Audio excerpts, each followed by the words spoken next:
وأضاء للدنيا طريقا مشرقا وهدى من الرحمن يهدينا به للصالحات وللمكارم والتقى. السلام علیکم ورحمۃ اللہ وبرکاتہ. بسم اللہ الرحمن الرحیم. الحمد للہ وحدہ والصلاة والسلام علی من لا نبی بعدہ. اما بعد رب اشرح لی صدری ویسر لی امری واحلل عقدۃ من لسانی یفقہوا قولی. شروع کرتی ہوں اللہ کے نام سے جو بڑا مہربان نہایت رحم کرنے والا ہے. انشاءاللہ آج کے درس نمبر 133 میں سورۃ الجن آیت نمبر 14 سے آیت نمبر 17 تک کی شرح اور ترجمہ سماعت فرمائیں گے. تو شروع کرتے ہیں. اعوذ باللہ من الشیطان الرجیم. وَأَنَّا مِنَّا الْمُسْلِمُونَ وَمِنَّا الْقَاسِطُونَ فَمَنْ أَسْلَمَ فَأُولَئِكَ تَحَرَّوْا رَشَدًا. کلمت وَأَنَّا میں حرف النون کو 2 حرف کے برابر پڑھیں گے کیونکہ اس پہ تشدید ہے اور تشدید کی اصلیت 2 حرف ہے. جیسا کہ یہاں حرف النون ہے تو یہ 2 نون ہے، نون ساکن اور نون متحرک. کلمت المسلمون میں یہاں سین ساکن ہے تو ہمیں سین کو ہمزے سے پڑھنا ہے، اور ہمزے کا معنی ہے کہ حرف کی آواز ایسے کمزور ہو کہ اس میں پستی پائی جائے. کلمت القاسطون میں حرف القاف ہے اور قاف کی ادائیگی زبان کے جڑ اور تالو کے نرم حصے سے ہے، اور قاف حروف التفخیم میں سے بھی ہے تو ہم یہ حرف کو موٹی آواز میں پڑھیں گے. اور اس پہ کھڑا زبر بھی ہے تو یہاں مد الف ہے، اور کیونکہ مد الف اپنے پیچھے والے حرف کا حکم لیتا ہے تفخیم میں اور ترقیق میں، تو ہم قاف کو اور مد الف کو بھی دونوں کو بھاری آواز میں پڑھیں گے. القاسطون. یہاں حرف الطا ہے اور طا حروف التفخیم میں سے ہے تو ہم یہ حرف کو بھاری آواز میں منہ پھلا کے پڑھیں گے. کلمت اسلمہ یہاں بھی سین ساکن ہے تو ہمیں حرف سین کو ہمزے سے پڑھنا ہے، اور کیونکہ لام پہ اور میم پہ دونوں پہ زبر ہے تو ہم یہ دونوں زبر کو برابر سے ادا کریں گے. کلمت فاولائک میں لام کے بعد کھڑا زبر ہے اور اس کے اوپر مد کا علامہ بھی ہے. یہ مد واجب متصل ہے، اور مد واجب متصل کا معنی ہے کہ حرف المد اور اس کی وجہ جو کہ حمزہ ہے دونوں ایک ہی کلمہ میں ہو. اس مد میں ہم اپنی آواز 4 مد کے برابر لمبی کریں گے. کلمت تحروا یہاں حرف الحا کو ہم حلق کے درمیان والے حصے سے پڑھیں گے.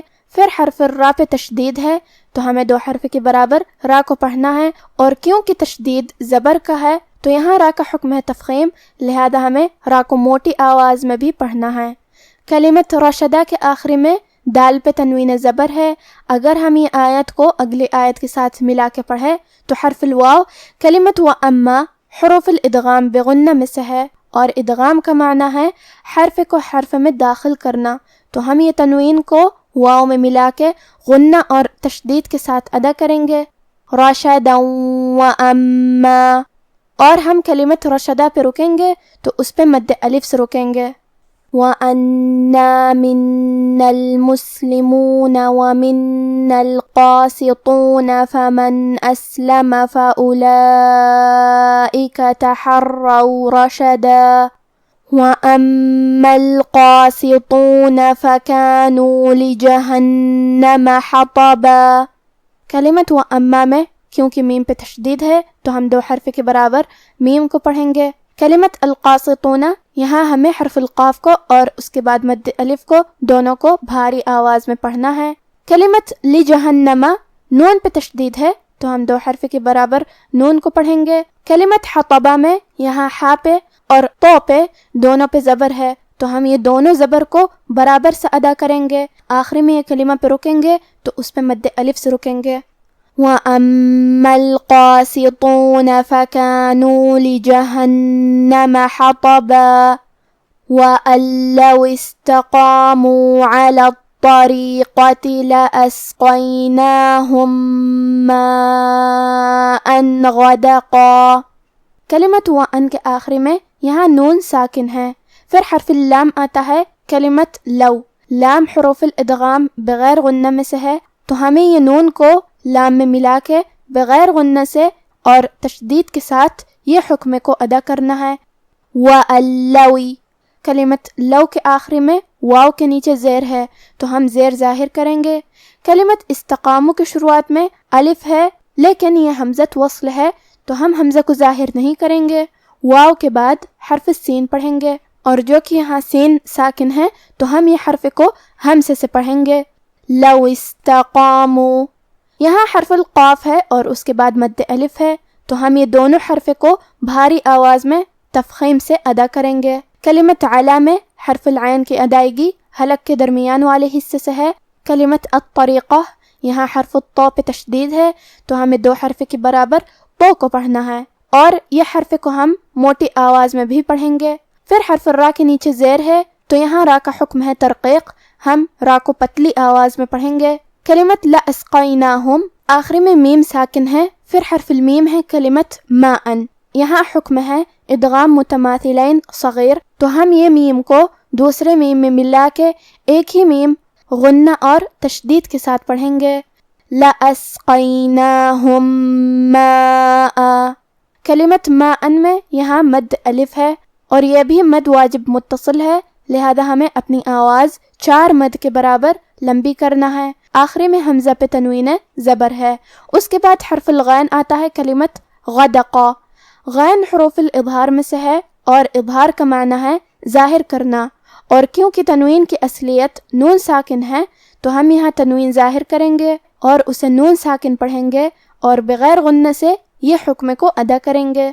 ماءً غدقا، کلمت غدقا میں حرف الغین کو ہم حلق کے اوپر والے حصے سے ادا کریں گے اور وہ حروف التفخیم میں سے بھی ہے تو ہمیں یہ حرف کو بھاری آواز میں پڑھنا ہے۔ آخری میں ہم یہ کلمہ پہ رکیں گے تو اس پہ مد الف سے رکیں گے، اور اگر یہ آیت کو اگلی آیت کے ساتھ ملا کے پڑھے تو کیونکہ حرف اللام کلمت لنفتنہم حروف الادغام بغیر غنہ میں سے ہے تو ہمیں یہ تنوین کو لام میں ملا کے بغیر غنہ سے اور تشدید کے ساتھ یہ حکم کو ادا کرنا ہے۔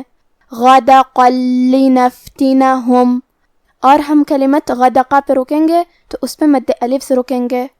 وَأَن لَوْ اسْتَقَامُوا عَلَى الطَّرِيقَةِ لَأَسْقَيْنَاهُمْ مَاءً غَدَقًا لِنَفْتِنَهُمْ فِيهِ وَمَنْ يُعْرِضْ عَنْ ذِكْرِ رَبِّهِ يَسْلُكْهُ عَذَابًا صَعَدًا، کلمت لِنَفْتِنَهُمْ یہاں فا ساکن ہے تو کیونکہ فا حروف الہمز میں سے ہے تو ہمیں یہ حرف کو ایسے پڑھنا ہے لِنَفْتِنَهُمْ، تا کے نیچے زیر ہے اور حرف النون پہ زبر ہے اور اس کے بعد ہا پہ پیش ہے تو ہم یہ تینوں حرکات کو برابر سے ادا کریں گے۔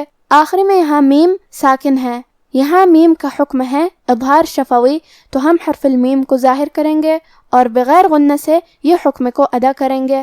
لِنَفْتِنَهُمْ فِيهِ، کلمت من کے آخری میں نون ساکن ہے، پھر حرف الیا آتا ہے کلمت یعرض، یا حروف الادغام بغنہ میں سے ہے تو ہم یہ حکم کو غنہ اور تشدید کے ساتھ ادا کریں گے۔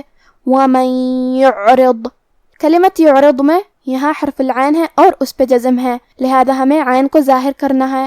حرف الضاد کی ادائیگی زبان کے کروٹ اور اوپر کے داڑھوں کے جڑ سے ہے اور ضاد حروف التفخیم میں سے بھی ہے تو ہمیں یہ حرف کو بھاری آواز میں اور منہ پھلا کے ادا کرنا ہے۔ کلمت عن کے آخری میں نون ساکن ہے، پھر حرف الذال آتا ہے کلمت ذکر میں، دال حروف الاخفاء میں سے ہے اور اخفاء کا معنی ہے چھپا دینا تو ہم نون ساکن کو چھپاتے ہوئے اور غنہ کے ساتھ یہ حکم کو ادا کریں گے۔ عن ذکری، کلمت ذکری میں حرف الذال کی ادائیگی زبان کے سر اور اوپر والے دانتوں کے اندرونی کناروں سے ہے، پھر یہاں کاف ساکن ہے، کاف بھی حروف الہمز میں سے ہے تو ہم یہ حرف کو ایسے پڑھیں گے ذکری۔ آخری میں را کے نیچے زیر ہے تو ہمیں را کو پتلی آواز میں پڑھنا ہے۔ کلمت ربی، یہاں حرف الہا کے نیچے کھڑی زیر ہے تو یہاں حکم ہے مد صلہ صغرا، ہم اپنی آواز 2 مد کے برابر لمبی کریں گے۔ ربی یسلکہ، کلمت یسلکہ یہاں سین ساکن ہے، پھر حرف اللام پہ پیش ہے، پھر کاف ساکن ہے تو ہمیں یہ تینوں حرکات کو ظاہر کرنا ہے۔ یسلکہ، آخری میں ہاں پہ پیش ہے تو ہم ہا کو پیش سے پڑھیں گے اور اسے ظاہر کریں گے۔ کلمت عذابن کے آخری میں با پہ تنوین زبر ہے، پھر حرف الصاد ہے کلمت صعدہ، صاد حروف الاخفاء میں سے ہے تو ہم یہ حکم کو غنہ کے ساتھ ادا کریں گے، اور کیونکہ صاد حروف تفخیم میں سے بھی ہے تو ہمیں یہ غنہ کو تفخیم سے مطلب بھاری آواز میں ادا کرنا ہے۔ عذابا صعدا، حرف الصاد پہ اور عین پہ دونوں پہ زبر ہے، لہذا ہم یہ دونوں زبر کو برابر سے ادا کریں گے۔ آخری میں یہ کلمہ پہ رکیں گے تو اس پہ مد الف سے رکیں گے۔ لِنَفْتِنَهُمْ فِيهِ وَمَنْ يُعْرِضْ عَنْ ذِكْرِ رَبِّهِ يَسْلُكْهُ عَذَابًا صَعَدًا۔ اب آپ سورۃ الجن کی تلاوت تجوید کے ساتھ سماعت فرمائیں۔ اعوذ باللہ من الشیطان الرجیم وَأَنَّا مِنَّا الْمُسْلِمُونَ وَمِنَّا الْقَاسِطُونَ فَمَنْ أَسْلَمَ فَأُولَئِكَ تَحَرَّوْا رَشَدًا وَأَمَّا الْقَاسِطُونَ فَكَانُوا لِجَهَنَّمَ حَطَبًا وَأَن لَّوْ اسْتَقَامُوا عَلَى الطَّرِيقَةِ لَأَسْقَيْنَاهُم مَّاءً غَدَقًا لِنَفْتِنَهُمْ فِيهِ وَمَن يُعْرِضْ عَن ذِكْرِ رَبِّهِ يَسْلُكْهُ عَذَابًا صَعَدًا۔ اور یہ کہ ہم میں بعض فرما بردار ہیں اور بعض نافرمان ہیں، تو جو فرما بردار ہوئے وہ سیدھے رستے پر چلے اور جو نافرمان ہوئے وہ دوزخ کا ایندھن بنے۔ اور اے پیغمبر صلی اللہ علیہ وآلہ وسلم، یہ بھی ان سے کہہ دو کہ اگر یہ لوگ سیدھے رستے پر رہتے تو ہم ان کے پینے کو بہت سا پانی دیتے تاکہ اس سے ان کی آزمائش کریں، اور جو شخص اپنے پروردگار کی یاد سے منہ پھیرے گا وہ اس کو سخت عذاب میں داخل کرے گا۔ آج کا ہمارا درس یہیں ختم ہوتا ہے۔ وما توفیقی الا باللہ، والسلام علیکم ورحمۃ اللہ۔